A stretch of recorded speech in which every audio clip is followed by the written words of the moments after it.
Crazy. We had I don't know if I saw that. I'm trying to think of what I saw. There's a there's a Oh, Tony was nervous, remember? Remember that? Tony better be fucking nervous. Dude, I kept just going up to him and going, Feliz Navidad. To fucking get his vibes. Look at that. Oh, wow. This is the one I saw, Jamie. I'll send this to you.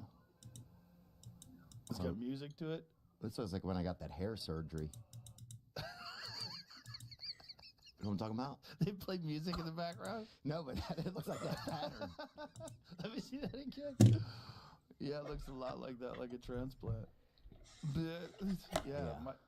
Micrographs. Yeah, that's what it looks like, man. So what I sent you, Jamie, it just shows like the entire country. Does show you? Look at that. That's Oh, that's crazy. interesting. That's crazy. There's no blue states, just blue cities. Well, then why do you think why do you think the cities and states are so much different then? Well, cities are always going to be blue. It's normal. There's a lot of factors. One of them is you have massive populations of people, right? And when you have massive populations of people, a lot of times it's based around universities. Like Los Angeles is slightly different because Los Angeles has universities, but really it's like more around Hollywood, which is equally delusional. But most big cities are flavored by a university. Like Austin is flavored by the University of Texas. Yeah. It's why Austin is progressive. Austin is, for people that don't know outside of Texas, Austin is one of the most progressive cities. Like if you look at, we voted in Austin, the city of Austin voted more for Kamala Harris than the city of Los Angeles did. Oh, wow, really? Yeah, higher percentage of Democrats voted for Kamala Harris than even Los Angeles. Well, I think it seems like a lot of Democrats, I don't know like a ton about politics, but it seems like a lot of Democrats, like, it's, I understand a lot of the voting because it's hopeful voting. It's like wishful thinking. Well, they're feeding off of narratives. Like you're a good person if you believe this, but the consequences are what they're ignoring. They're pretending that the economy's in a great place. That's crazy. Talk to anybody who's broke. Talk to anybody who's struggling to pay for bills and groceries. Talk to anybody who's trying to buy a car. The economy's bananas right now. It's sketchy, very sketchy, and a lot of it is people are robbing each other on Facebook Marketplace. a lot of it is recovering from COVID. I'm sure I mean, there's probably a lot of blowback from that. I mean, they shut the whole fucking country down, which is just so nuts. That was insane, man. I think that's one of the but yeah, people are robbing each other on Facebook Marketplace. My buddy was going to buy a couple walkie-talkies off a guy, right? Gets fucking mugged, right? Really? Yeah, he's going to buy a couple of So he meets the guy to go get the walkie-talkies, and the guy mugs him. And it's like the seventh story I've heard, but it's like, people are doing crime. People are resorting to crime, and that's when it's not good. I feel like Well, not just that. when people One are thing resorting to crime. this administration did that I think is terrible, and this is a progressive liberal thing, is that you have these DAs, these George Soros-funded DAs that just let people out for violent crime.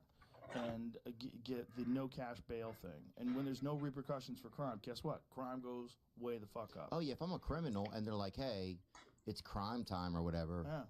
I'm gonna fucking put on my cleats or whatever. I'm gonna get out there. You're gonna go to jail and you're just gonna get released. Yeah, it's like catch and release. Yeah. It's almost like the fishing rules or whatever. Like if you go trout fishing in the lake. I mean, a little bit. You're a fly fisherman. You used to be a cop, now you're a fly fisherman with You just have a barbless pair hooks. of Nikes on the hook. Yeah, you just put them out there. Yeah, those fishermen, they use barbless hooks. And then they let the fish go. Like, I went fly okay. fishing recently. Yeah? Yeah, man. Did you have a good time? Yeah, you know what I did? I thought it was like, let me think about what I thought it was like. It's the more sophisticated way to go fishing. Yes, it was like, hey, excuse me, fish. Yes. Gentle casts. Yes. It was like, hey. It also requires a lot more skill. Well, it requires more patience. For sure. You can't, like if you have a kid or whatever, you can't do it. Right. Like if you're just fishing on the bank, you can have your kid and he can be sitting there smoking or whatever your kid likes to do, But if you're in that, you have to constantly be moving it. Right. It's very kind of like, it's kind of homoerotic almost. It's like, What? hey, fish Really? or whatever. Oh, it's yeah. flailing. It's like, hey, gentle. fish. Think so? Yeah, dude, you haven't seen those guys? Oh my It's like, hey, fish, I'm over here. I'm over here, boys. Well, the least sophisticated form of fishing is like a bobber with a worm on it. Yeah, right? yeah. That's the least. You throw it out there. But that's some of the most fun fishing because that bobber starts moving. You're like, oh shit. Yeah. Oh shit, I think we got one. Oh shit. It's like Jaws all of a sudden. Bro, fishing's so exciting. Yeah, my grandma used to take us fishing, dude, and she was like a malignant fisherman or whatever, and she would Degenerate? Yeah, What do like you mean by very. malignant? She was like a staunch fisherman. Like Staunch. like we're fishing, you know? Oh, aggressive. You better not fucking not fish, you know? She would Really? like kind of have that kind of behavior. Yeah, she was Wow. very, you better fucking fish, white boy. Whoa. You know, she would kind of be like Aggressive. that. Yes, very aggressive, right? About fishing for little kids. Yeah, and we'd Very have to be strange. quiet and look straight out and wait for the bobber. But she was really, she loved to fish. Did she love to eat fish? Yep, she liked to skin them and grill them and everything. Yeah. Yeah, it was What kind cool. of fish? Mostly catfish, bullheads. We used to fish up in like Spoon River up in like Illinois. Do you guys use like chicken liver for? Yeah. Yeah. This episode is brought to you by ZipRecruiter. I might not have worked in traditional offices, but I've had many different jobs in my day, and while there are many different recruiter, get a quality candidate within the first day. Just go to this exclusive web address right now to try ZipRecruiter for free. ZipRecruiter.com/Rogan. Again, that's ZipRecruiter.com/Rogan. ZipRecruiter, the smartest way to hire. We would get out there. We'd have a little thermos full of chicken liver. Yeah, chicken you liver know, works, man. my grandfather would say anything, and she'd fucking look at him, and he wouldn't talk for a month after that. She was the fisherman. She was. The fisher woman.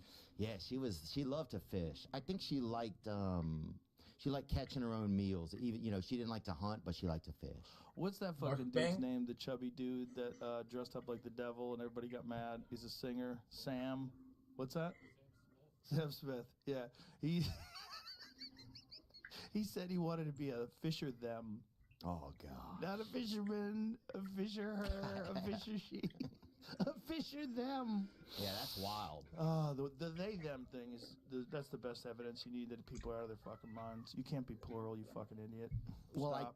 the only thing I think it's almost, if you're being plural, you're I don't understand it. Like, if you're being plural, are you being like there's more of me, kind of? Like, that's what I don't understand. Is it like an ego trip? Like, that's that's what I don't understand about the. It's just a way to be unique, and it's a way to be in a marginalized community if you're just a regular person. Yeah. So, like, if you're a regular white person, you're at the lower end of the social hierarchy amongst woke people. But if you're queer or non-binary, now you're in a protected group. My Now you're buddy's in. queer, actually. Nice. What does he have to do to be queer? Nothing. He's cool. He doesn't. Yeah, he didn't like send you an email update or whatever. He's just. Did he update his Twitter pronouns? No, he's just like a. Just decides he's queer. Yeah, he's like a secret. Not secret. He's like. I don't know. He's just like a. Or I don't even know what they call it. I got to look at the chart or whatever. What is queer these days? Because when I was a kid, queer was gay. If someone was queer, they're gay. Or if you got punched in the head, then you're on queer street. It was like everything was confusing. Queer was confusing. Okay. And then queer became gay somewhere along the line. But now I think queer is whatever you want it to be. Yeah. You could be gay, bi, straight, and then you could be pansexual. And what is that? Exactly. That's what Wayne Brady is. He's pansexual? He came out. Damn. Came out as pansexual. I don't know what that means. I can barely handle whatever I am, dude. To be real honest, bro. It's also new. Whatever I am, bro, it keeps jerking off at night and being afraid to talk to women. So, whatever that one is, that's what I am, bro. You're theosexual. Oh, it's fucking getting kind of heady, man. You're theosexual. Why are you afraid to talk to the women? No, I don't know. I think I get afraid to like. I always got afraid to approach women. You know? Yeah. But why? You're a handsome fella. You're funny. You're successful. I don't know. I think something. I just childhood shit. Yeah, probably. There's something like like I would just be so fucking nervous, buddy. You know, when I was a kid, I would be so nervous. I would be so nervous. Which is interesting that you got into stand-up comedy, which makes people really fucking nervous. Well, I think I was familiar with being nervous. so that didn't affect me. Oh, interesting. Because you're nervous all the time. You're like, fuck it, I'll just go be nervous in front of all these people. Oh, the audience is when you're on stage, the audience is just a woman. Oh, like you're just trying to get them to like you. You're just trying to get, you're like, how do we get this to work out, you know? How do I get you to like me more? Who do I have to be? Dude, the other night was crazy. Sorry, I cut you off. Go on. No, go ahead. I got nothing, man. No, the other night was crazy. This week's been crazy. It's just been a crazy week. Yeah. You know? It's been a crazy week, man. It was interesting because the beginning of the night, no one knew what was going to happen. So you're watching the first results roll in, and there's like this weird thing. And then Trump gets way ahead, but you're like, you don't want to like get too hopeful. Like, how far ahead he's in? He's ahead by 100 points. That seems like a lot.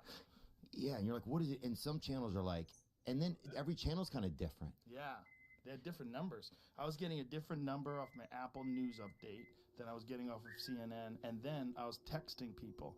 Like Tulsi and J.D. Vance, I was getting a different apparently, Elon created an app, and he knew who won 4 hours before the results. So as the results were coming in, 4 hours before they called it, Dana White told me, Elon was like, I'm leaving, it's over, Donald won. He just fucking somehow or another. I'm gonna go back into my pod and evaporate. I don't know what he's getting, where he's pulling his data from, but he had like the most accurate data in terms of the rural states hadn't put the results in yet, but yet Trump was ahead in these states. Kamala's never going to win those states, so tabulated that and like put it all together. I don't know how he did it. But Dana, I haven't even talked to Elon about this. I don't know like the Dana translation, but Dana said he had an app. He was like showing him. He's like, it's over. He fucking left. Dude just left. It's over. John Jones won. Just saying that. He just fucking left.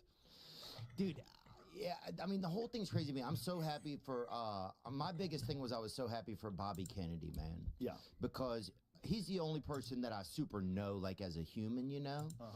He's been a buddy of mine for years, and I've just known that he's like, I trust him. Like, it's almost like you have people that you know and that are good people. It's like, I have to trust my own instincts at some point and know, I know him. Right. You know, he's somebody I would vouch for. Right. You know, he's a good guy, and he's been helpful to me, like in moments where I have struggled as a person, and just been inspirational. You know, it's like I know him. You know, like a friend, and so that's I think like. That was something I was like super excited about, just to see where everybody was like, screw this guy, you know, and to see him have a arc where it's like, because all he ever cared about, to me, and I don't know, this is just my opinions, dude. Some people, everybody has their own opinions, and I'm an idiot, but he always cared about like the rivers and the environment. You know, and then he started to care about the environment inside of our bodies, right? So for me, that all makes sense, right? And so, like, well, you know where it all happened from, right? I was super, like, I was super excited about.